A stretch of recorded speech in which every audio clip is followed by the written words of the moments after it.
اللہ رب العزت نے قرآن مقدس میں ارشاد فرمایا وَعَلَّمَ آدَمَ الْأَسْمَاءَ كُلَّهَا ثُمَّ عَرَضَهُمْ عَلَى الْمَلَائِكَةِ فَقَالَ أَنبِئُونِي بِأَسْمَاءِ إِلَى آخِرِ الْآيَةِ۔ اللہ نے سب سے پہلے جو خلقت کی وہ حضرت آدم علیہ السلام کی تخلیق کی۔ کس کی تخلیق؟ انسانوں میں حضرت آدم علیہ السلام۔ وقبل آدم علیہ السلام كان الأجنة والملائكة، اور آدم علیہ السلام سے پہلے جو اللہ کی مخلوقات میں فرشتے اور جن موجود تھے، لیکن انسانوں میں سب سے پہلی تخلیق اللہ نے کس کی؟ آدم علیہ السلام کی۔ جب اللہ نے آدم کی تخلیق کا ارادہ کر لیا وَهُوَ الَّذِي يُرِيدُ أَن يُرْسِلَ آدَمَ إِلَى هَذِهِ الدُّنْيَا، جب اللہ نے یہ ڈیسیزن لے لیا کہ میں آدم کو اس دنیا میں بھیجوں گا، تو اللہ نے ایک میٹنگ بلائی۔ میٹنگ کن کی تھی؟ فرشتوں کی میٹنگ تھی۔ فرشتوں کو بلایا اور اس میں اللہ نے اعلان کیا انی جاعل فی الارض خلیفہ، اے فرشتوں میں یہ چاہتا ہوں کہ دنیا میں اپنا نائب بنا کر بھیجوں، میں یہ چاہتا ہوں کہ دنیا میں اپنا خلیفہ بنا کر بھیجوں۔ اب آپ غور کیجئے گا کہ اللہ خلافت کا تاج کس کے سر پر رکھ رہا ہے؟ اللہ نے اس خلافت کے تاج کو ملائکہ کے سر پر نہیں رکھا، اللہ نے اس خلافت کے تاج کو جنوں کے سر پر نہیں رکھا، بلکہ اللہ نے اس خلافت کے تاج کو انسانوں کے سر پہ رکھا۔ اس انسان میں آپ بھی ہیں، آپ بھی ہیں، ہم بھی ہیں، ہمارے اور آپ کے سر پر اللہ نے خلافت کا تاج رکھا۔ جب فرشتوں کے سامنے اللہ نے کہا کہ میں اپنا نائب بنانے والا ہوں، تو فرشتوں نے برجستہ یہی کہا کہ اللہ تو ایسے کو نائب بنا رہا ہے جو دنیا میں جا کر خون خرابہ کرے گا، جو دنیا میں جا کر لڑائیاں کرے گا، جو دنیا میں جا کر جھگڑے کرے گا، جو دنیا میں جا کر برائیاں پھیلائے گا، تو ایسے کو نائب بنا رہا ہے۔ ارے ہماری شان تو ان سے اعلیٰ ہے، کیونکہ فرشتے ایک ایسی مخلوق ہیں جو اللہ کی عبادت میں ہمہ وقت رہتے ہیں۔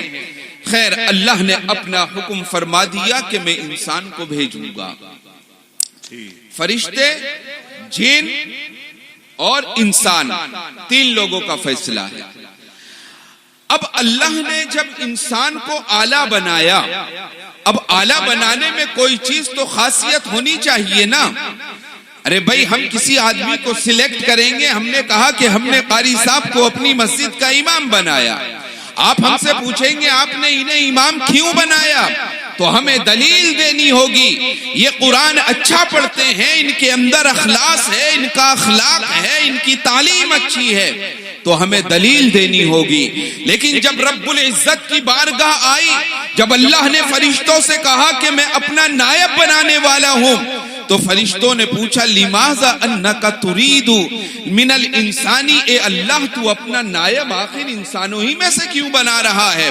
لیکن اللہ کو دلیل کی ضرورت نہیں ہے، اسی طریقے سے اللہ کو قسم کھانے کی ضرورت نہیں ہے، پھر بھی اس نے قرآن مقدس میں بہت سے مقامات پر قسمیں کھائی ہیں۔ اللہ کی قسم کھانے کا مطلب یہ ہے کہ وہ اپنی بات کو ایک دم تاکیداً کہنا چاہتا ہے کہ وہ یہی ہے۔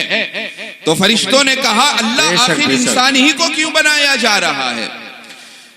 تب اللہ رب العزت نے آدم سے کہا، فرشتوں کے سامنے، ابھی تخلیق نہیں ہوئی تھی، یعنی اسی درمیان گفتگو چل رہی تھی، وَعَلَّمَ آدَمَ الْأَسْمَاءَ كُلَّهَا ثُمَّ عَرَضَهُمْ عَلَى الْمَلَائِكَةِ، کہ اللہ نے آدم کو تمام اسماء سکھا دیے۔ اب اسماء سے مراد نام کی جمع اسماء، یعنی اللہ نے آدم کو ہر چیز کے نیمز بتا دیے۔ مثال کے طور پر جب سے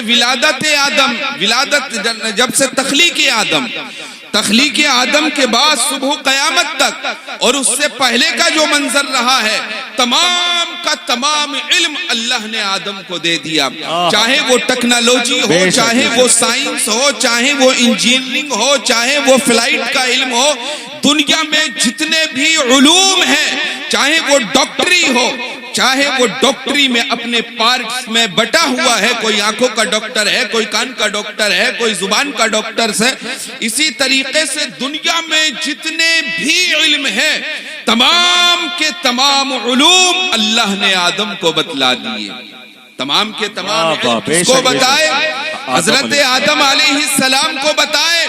تو اللہ نے قرآن میں فرمایا وَعَلَّمَ آدَمَ الْأَسْمَاءَ كُلَّهَا، کہ ہم نے آدم کو تمام نام بتا دیے، اس لیے ہم نے فرشتوں پر آدم کو فوقیت دی۔ تو ہمیں پتا کیا چلا کہ اللہ نے انسان کو سب سے اعلیٰ جو بنایا وہ اس لیے بنایا کہ انسان کو اللہ نے علم دیا ہے، انسان کو اللہ نے عقل سلیم دی ہے، وہ اچھائی کا فیصلہ برائی کا فیصلہ کر سکتا ہے۔ لیکن فرشتے ایک ایسی مخلوق ہے کہ اللہ نے حکم دیا تمہیں یہ کرنا ہے تو وہ اسی پر مامور ہیں۔ اسی طریقے سے جن ایک ایسی مخلوق ہے جس کو اللہ نے آگ سے بنایا ہے، ان کو انسان کی طرح نہیں رکھا۔ تو ہمیں پتا کیا چلا کہ اللہ رب العزت نے جو انسانوں کو فضیلت دی ہے وہ ان کی عقل کی بنا پر اور ان کے علم کی بنا پر۔ ایک چیز سمجھ میں آئی؟ اب دوسری نقطہ اسی آیت سے آپ نکالیے۔ ایک چیز تو یہ ہو گئی، اب علم کو بانٹنا۔ علم کا مطلب یہ نہیں کہ آپ ڈاکٹر بن گئے، آپ عالم بن گئے، آپ مفتی بن گئے، آپ علامہ بن گئے، آپ پروفیسر بن گئے، آپ دکتور بن گئے، اس کے بعد آپ آ کر اپنے گھر میں بیٹھ گئے، بس اپنے کام میں مشغول ہو گئے۔ بلکہ قرآن کی آیت کہہ رہی ہے وَعَلَّمَ آدَمَ الْأَسْمَاءَ كُلَّهَا ثُمَّ عَرَضَهُمْ عَلَى الْمَلَائِكَةِ، اس کے بعد آدم نے فرشتوں کو وہ علم بتا دیا، یعنی ان پر ظاہر کر دیا۔ اب اس آیت مبارکہ سے یہ بھی معلوم ہوا کہ علم بانٹنا یہ اللہ کی سنت ہے، علم بانٹنا آدم علیہ السلام کی سنت ہے، علم کو بانٹنا تقریباً 1,24,000 کم و بیش انبیاء علیہ السلام کی سنت ہے۔ علم کو بانٹنا ہر نبی، ہر ولی، ہر اولیاء، ہر کتب، ہر ابدال، تمام کی تمام سنت کیا ہے؟ علم کو بانٹا جائے۔ اب آپ نے اس مدرسے کو تو یہاں پر قائم کر دیا، اس مدرسے کا اور اس مسجد کا مقصد حقیقی کیا ہے؟ آخر اس کو وجود میں لانے کی وجہ کیا ہے؟ اس کی وجہ یہی ہے نا کہ یہاں پر ہم اللہ کی عبادت کریں گے، اپنے علماء سے خطابات سنیں گے اور مدرسے میں ہم اپنی نسلوں کو پڑھائیں گے۔ تو یہ سنت ہے۔ اب لوگوں کا اعتراض رہتا ہے کہ مدرسہ بنانے کی کیا ضرورت ہے، مسجد کافی ہے۔ نہیں، اگر مسجد ہے تو وہاں پر مدرسہ بھی ہونا چاہیے، کیونکہ علم کو بانٹنے کا جتنا اچھا ذریعہ مدرسے سے ہوتا ہے دوسری جگہوں سے نہیں ہو سکتا۔ دوسری جگہ سے آپ اپنے بچوں کو اتنی اچھی تعلیم نہیں دے سکتے۔ تو پتہ کیا چلا کہ ہمارے لیے علم کا بانٹنا اور علم کو حاصل کرنا دونوں بے تحاشا ضروری ہے۔ اب اللہ نے آپ کو عقل سلیم دی جی۔ اب میں آپ کو ایک جھلک دکھاتا ہوں مکی زندگی۔ اللہ کے رسول صلی اللہ علیہ وسلم نے ابھی اعلان نبوت نہیں کیا ہے۔ ما اعلن رسول اللہ صلی اللہ علیہ وسلم اعلان النبوہ، ابھی آپ نے اعلان نبوت نہیں کیا ہے۔ آپ مکے کی سرزمین پر موجود ہیں، نہیں وہاں پر کوئی مدرسہ ہے، نہ وہاں پر کوئی مسجد ہے، کعبۃ اللہ موجود ہے بس، اور چھپ چھپ کر لوگوں کو دعوت دین آپ دے رہے ہیں، چھپ چھپ کر لوگوں کے یہاں آپ جا رہے ہیں۔ لیکن جیسے ہی آپ پاور میں آتے ہیں، جیسے ہی لوگ آپ کے ساتھ ہونے لگتے ہیں، آپ مدینے کی جانب ہجرت کرتے ہیں۔ مدینے میں جا کر سب سے پہلا کام آپ صلی اللہ علیہ وسلم نے کیا کیا؟ مسجد نبوی کی تعمیر کرائی۔ یہ اسلامی مرکز ہے، یہاں سے دین کی شعائیں پھوٹیں گی، یہاں سے دین روشن ہوگا، یہاں سے علماء کرام پیدا ہو کر پوری دنیا میں، پورے ملکوں میں اسلام کے چراغ کو روشن کریں گے۔ یہ مقصد رسول صلی اللہ علیہ وسلم تھا۔ اس کی وجہ کیا ہوئی کہ اللہ کے رسول صلی اللہ علیہ وسلم اور حضرت عیسیٰ علیہ السلام کے درمیان کا جو ڈیفرنٹ رہا ہے، جو دونوں کے درمیان کا وقفہ رہا ہے، تقریباً 500 سال کا وقفہ تھا۔ اس 500 سال کی مدت میں اہل حجاز کے پاس نہ کوئی کتاب تھی، اہل حجاز کے پاس نہ کوئی مخصوص عبادت تھی، اہل حجاز کے پاس نہ کوئی مخصوص درسگاہیں تھیں، لیکن اللہ کے رسول صلی اللہ علیہ وسلم نے صرف 23 سال کی عمر میں پورے حجاز میں مسجدوں کی لائن لگوا دی، مدارس کھلوا دیے اور اسلام کے جھنڈے کو آپ نے بلند فرما دیا 23 سال کی مدت میں۔ آخر آپ نے یہ کیوں کیا؟ آپ نے یہ اسی لیے کیا نا کہ اللہ نے آپ کو بھیجا ہی تبلیغ کے لیے تھا، کیونکہ یہ ہمارا اور آپ کا سب کا مقصد ہے۔ اور اللہ نے قرآن میں بھی فرمایا ہے کنتم خیر امۃ اخرجت للناس تأمرون بالمعروف وتنہون عن المنکر۔ اب میں دھیرے دھیرے آپ لوگوں کی طرف آ رہا ہوں۔ اللہ نے قرآن میں کیا فرمایا؟ تم لوگ بھلائی والی امت ہو۔ یہ بھلائی والی امت اللہ نے کس کو کہا؟ مجھ کو کہا، آپ کو کہا، اسٹیج پر بیٹھے ہوئے علماء کرام کو کہا، محفل میں سننے والے لوگوں کو کہا۔ یہ اللہ کا کلام ہے کہ تم بہتر امت ہو۔ بے شک ہمیں اور آپ کو کہا ہے۔ قوم لوط کو اللہ نے بہتر نہیں کہا، قوم زکریا کو اللہ نے بہتر نہیں کہا، قوم یحییٰ کو اللہ نے بہتر نہیں کہا، قوم موسیٰ، قوم عیسیٰ، قوم سلیمان، قوم داؤد، قوم جتنے بھی نبی آئے، کسی بھی نبی کی قوم کو آپ اٹھا لیجئے، اللہ نے اسے اعلیٰ نہیں کہا۔ لیکن جب امت محمدیہ کا وجود ہوا تو اللہ نے فرمایا کنتم خیر امت اخرجت للناس۔ بے شک بے شک امت محمدیہ تم سب سے بھلائی والی بے شک بے شک۔ نعرہ تکبیر، نعرہ رسالت، علماء اہل سنت، جشن دستار بندی، مدرسہ اہل سنت چمن مصطفیٰ، سبحان اللہ۔ تم سب سے بھلائی والی امت ہو۔ آخر اللہ نے ہمیں بھلائی والی امت کیوں کہا؟ ہمارے اندر کون سے سرخاب کے پر لگے ہوئے ہیں؟ ہمارے اندر وہ خوبیاں کون سی ہیں جو اللہ نے قرآن میں ہماری صفت کو بیان کیا؟ وہ کون سی چیز ہمارے اندر ہے؟ کبھی آپ نے اس چیز پر غور کیا؟ کبھی آپ نے توجہ دی؟ هل فکرت فی نفسک فی یوم واحد؟ کبھی ایک دن بھی آپ نے اپنے نفس کے بارے میں سوچا؟ کبھی ایک دن بھی آپ نے قرآن کی اس آیت کے بارے میں سوچا؟ اللہ نے ہمیں خیر امت، بھلائی والی امت کیوں قرار دیا؟ اللہ نے خود ہی جواب دیا، اسی آیت میں جواب ہے۔ اللہ نے کہا تأمرون بالمعروف وتنہون عن المنکر۔ اے لوگو، اے امت محمدی، تم بھلائی اس لیے ہو کہ لوگوں کو برائیوں سے روکتے ہو اور بھلائیوں کی دعوت دیتے ہو۔ صرف ایک چیز ہوئی، برائیوں سے روکنا، لوگوں کو بھلائیوں سے دعوت دینا، برائیوں سے روکنا، یہ ہمارا تشخص ہو گیا، یہ ہماری پہچان ہو گئی، ہمارا اعلیٰ ہونے کا مقام ہو گیا، ہمارے درجے کو، ہمارے مقام کو اللہ نے عروج ثریا تک پہنچا دیا۔ صرف یہی وجہ ہے کہ تم بھلائی کی دعوت دیتے ہو۔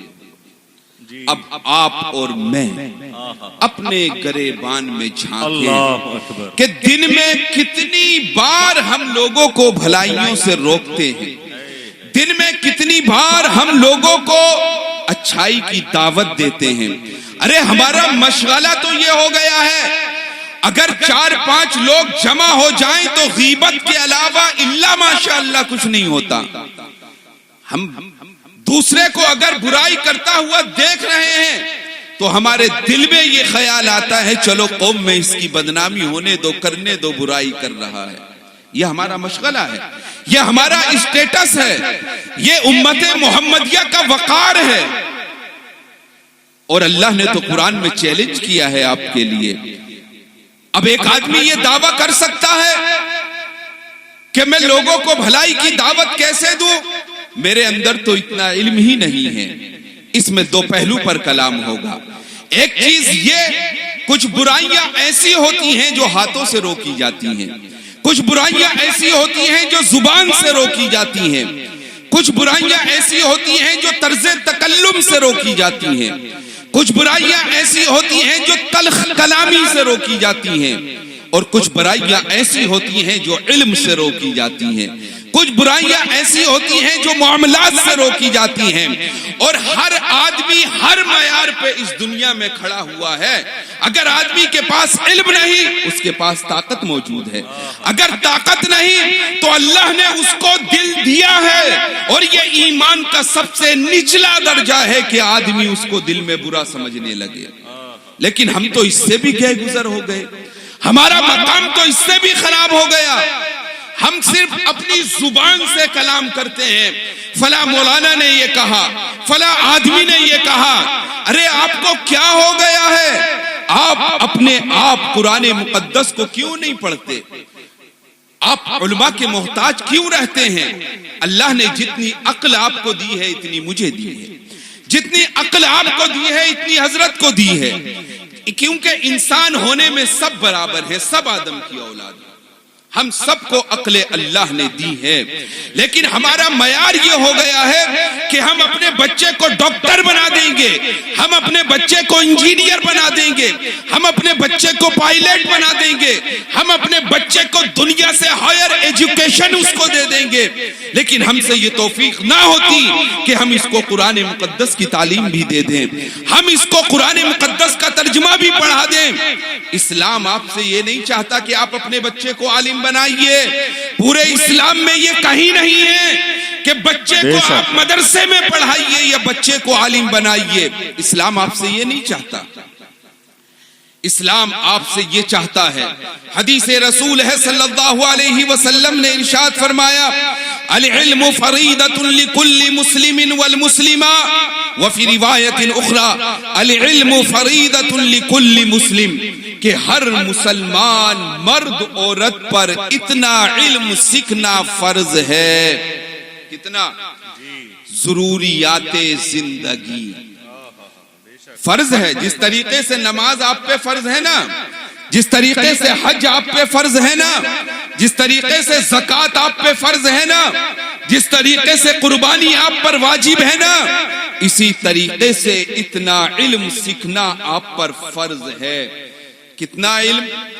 نماز کیسے درست ہوگی، پہلی چیز ہم پہ اور آپ پہ فرض ہے، اتنا سیکھیں۔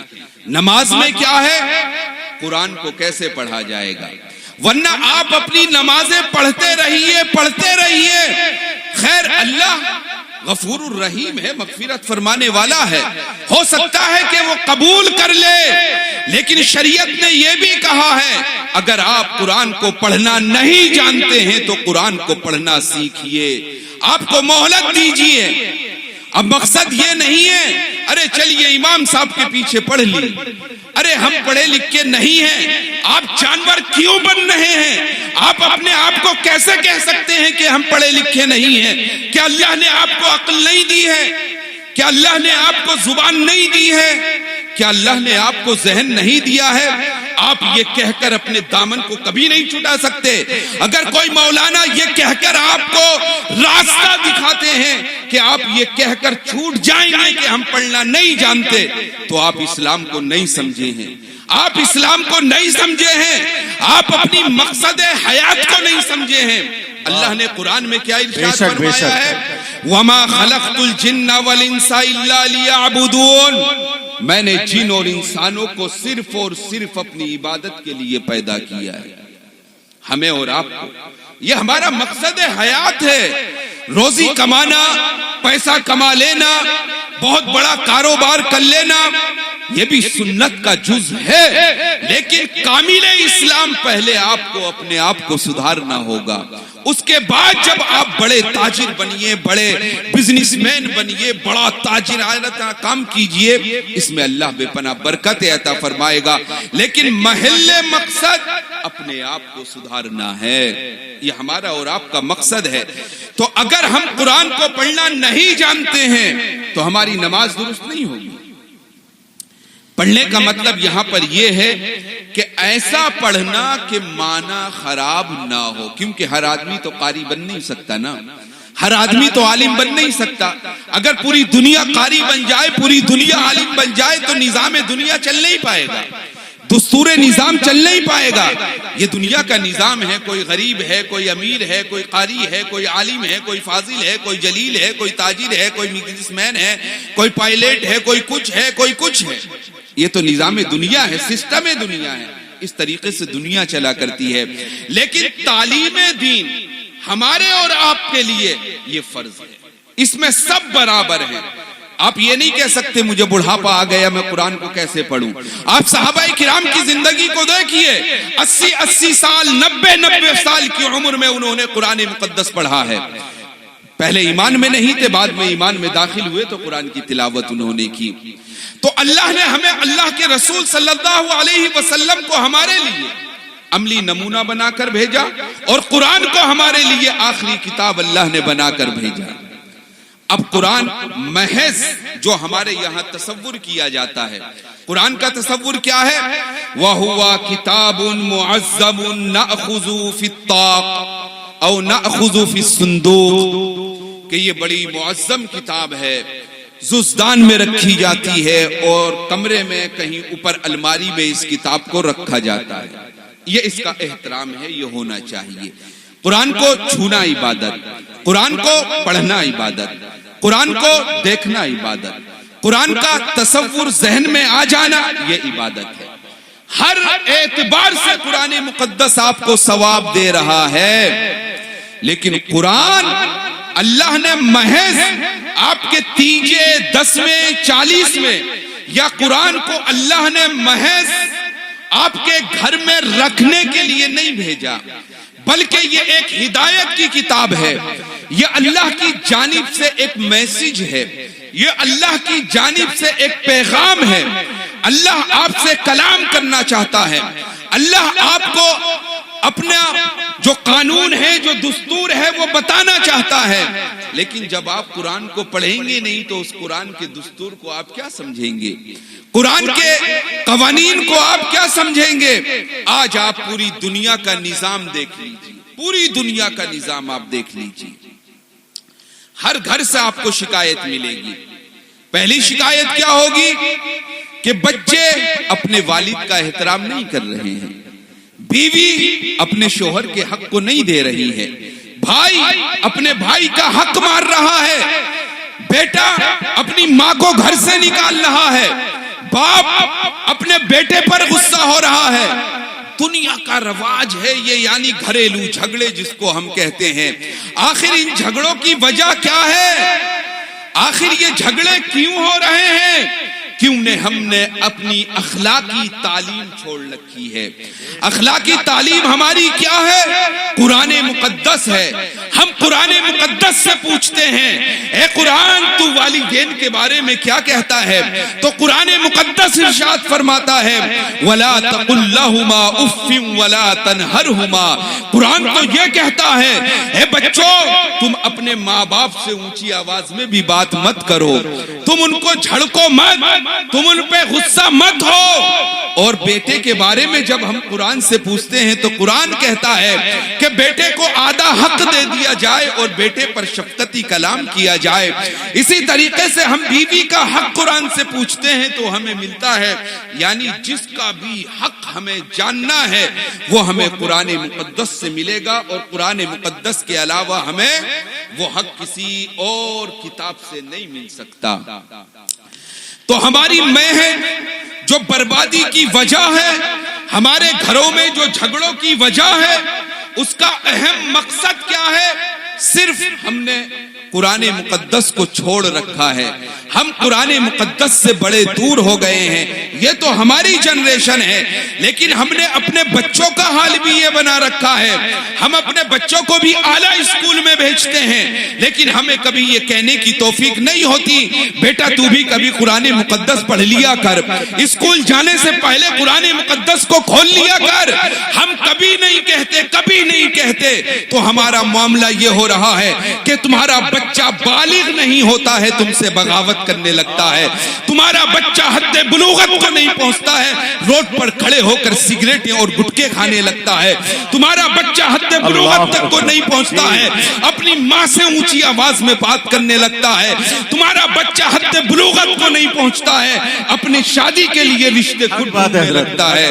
یہ ہماری کمی ہے، یہ ہم نے قرآن کو چھوڑ دیا ہے.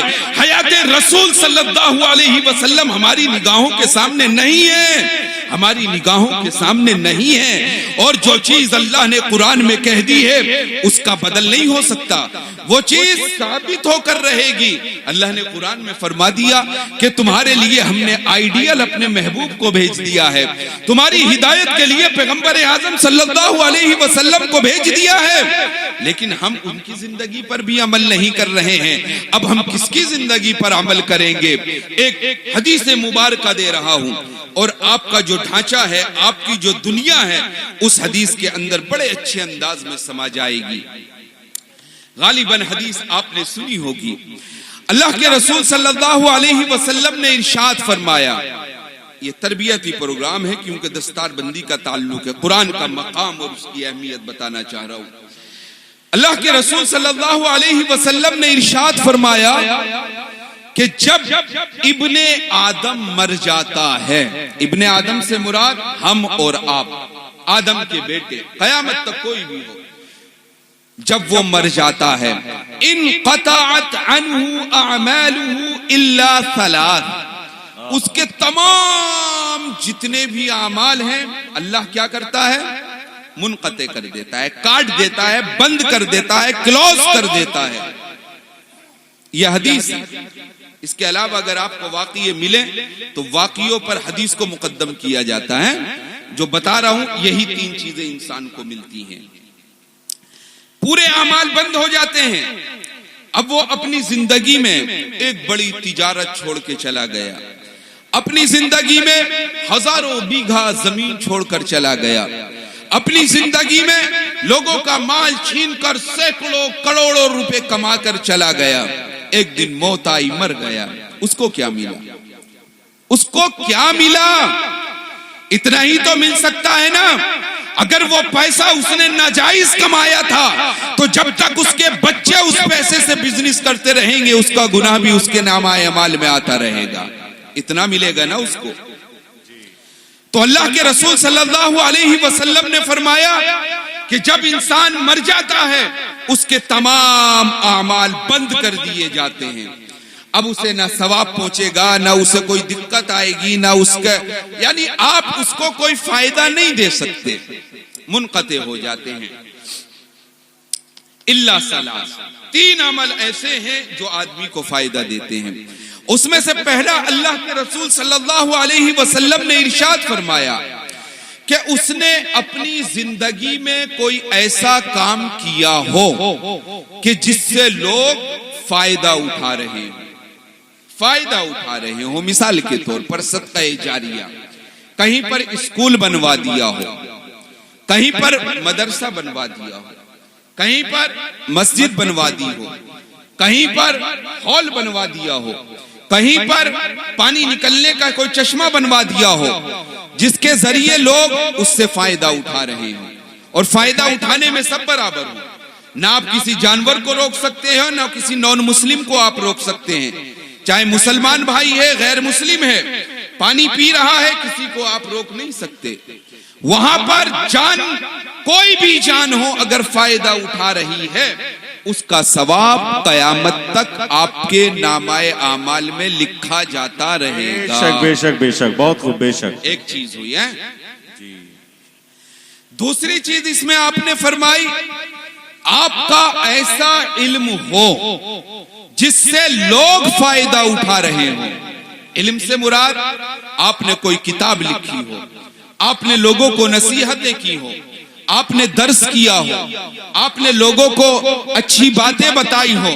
اگر یہ کام آپ نے کیا ہے تو آپ سمجھ لیجئے کہ قیامت تک آپ کے نامہ اعمال میں بھلائیاں لکھی جاتی رہیں گی. کتنی چیزیں ہوئی؟ دو چیزیں.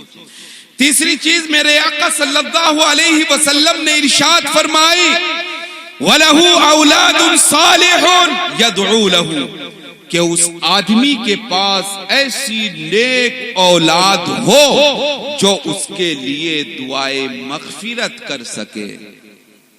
سمجھ میں آ رہا؟ ایسی نیک اولاد جو اس کے لیے دعائیں مغفرت کر سکے. یہ حدیث ہے، اس کا منکر آدمی کافر ہو جاتا ہے.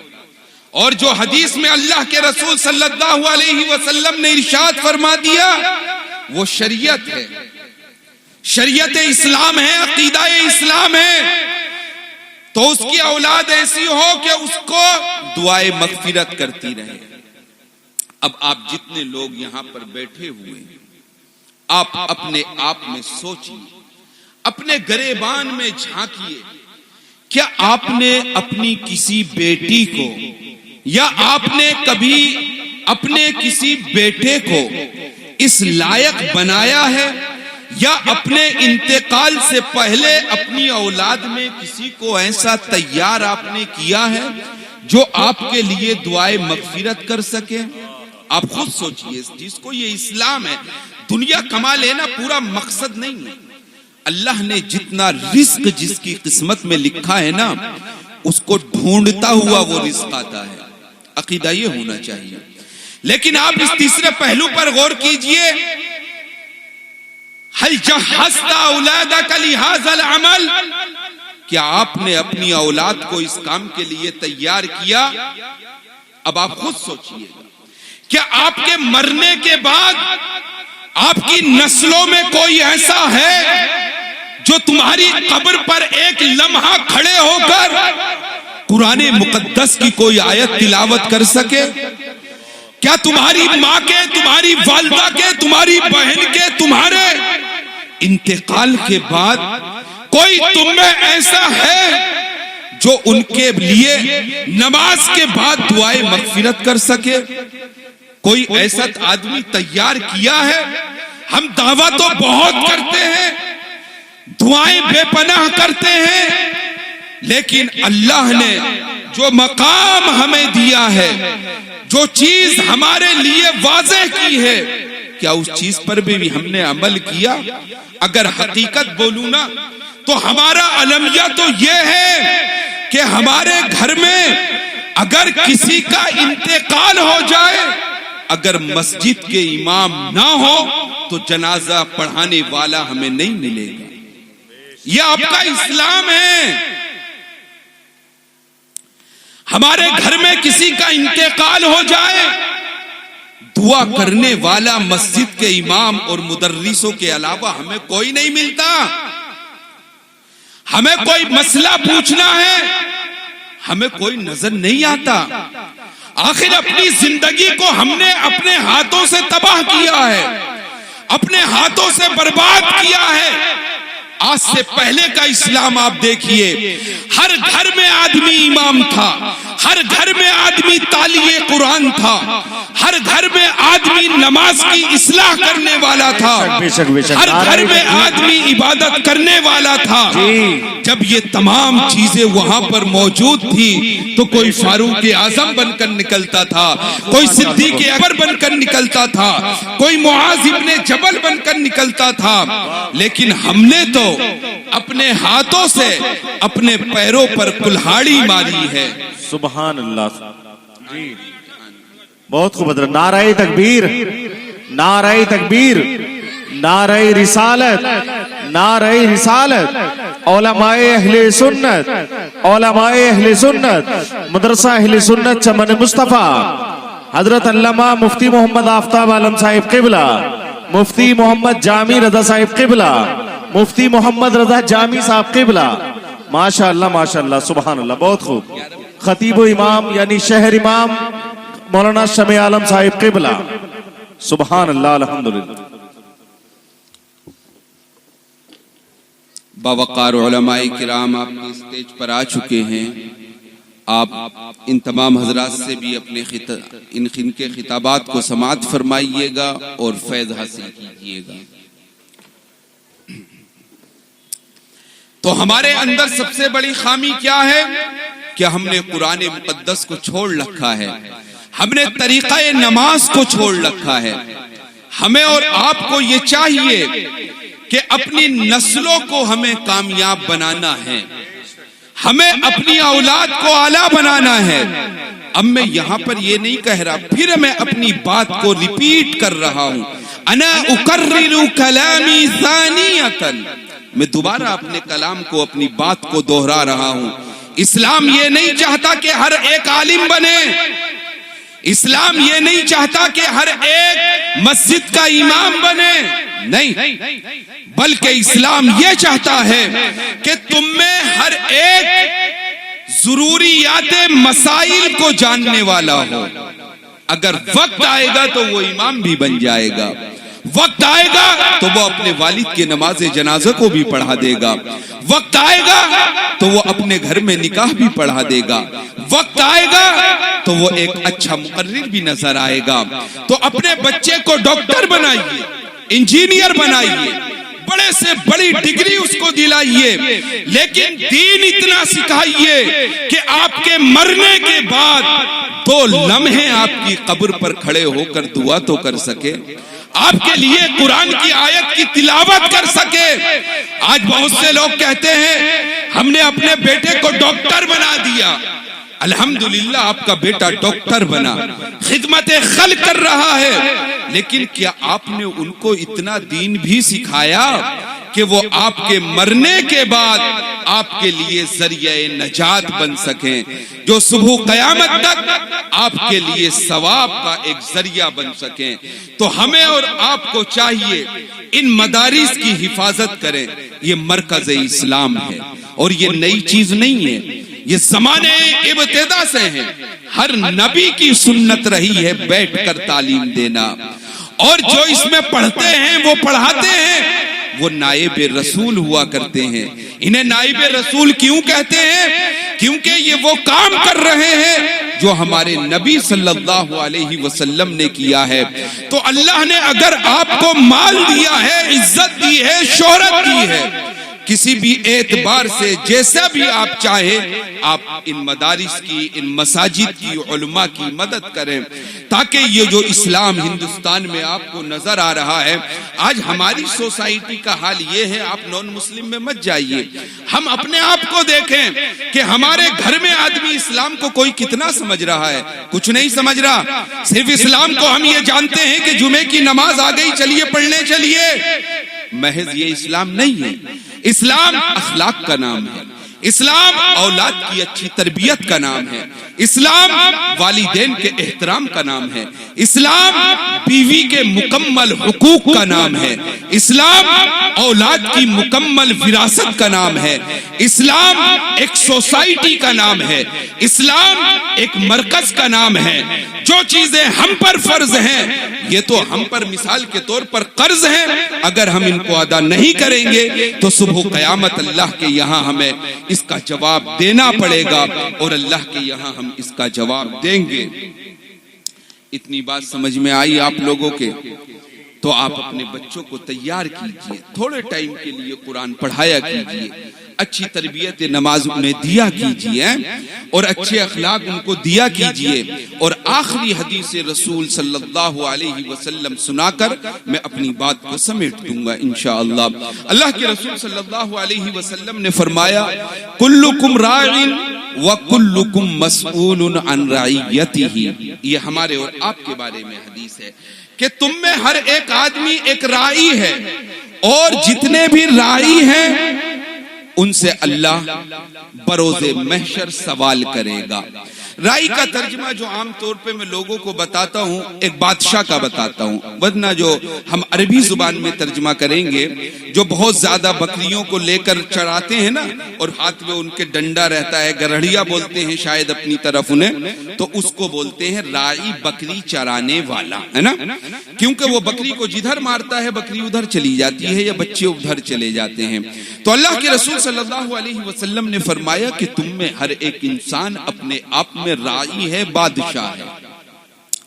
اب آپ کہیں گے کہ ہم تو بادشاہ ہیں نہیں، ہم تو کسی ملک پر حکومت کر نہیں رہے ہیں، تو آپ بادشاہ اس اعتبار سے ہیں، آپ اپنے گھر میں رہتے ہیں، آپ کی بیوی آپ کی حکومت میں ہے، آپ کے بچے آپ کی حکومت میں ہیں، آپ کی نسلیں، آپ کا خاندان، آپ کا کنبہ، آپ کے رشتہ دار، یہ سب آپ کی سلطنت میں ہیں۔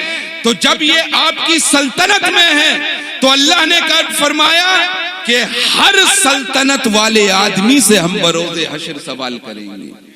اللہ آپ سے سوال کرے گا اننی ارزقت ولدک، میں نے تجھے ایک خوبصورت سا بیٹا دیا تھا، ماذا تعلمت، تو نے اس بیٹے کو کون سی تعلیم دی، هل علمت الصلاة، هل علمت القرآن، هل علمت الادب، کیا تو نے اس کو قرآن سکھایا، کیا تو نے اس کو نماز سکھائی، کیا تو نے اس کو احترام و آداب سکھائے؟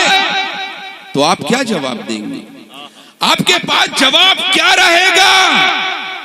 کوئی جواب نہیں رہے گا. اور یہ یقین کامل رکھیے کہ مرنے کے بعد زندہ ضرور ہونا ہے.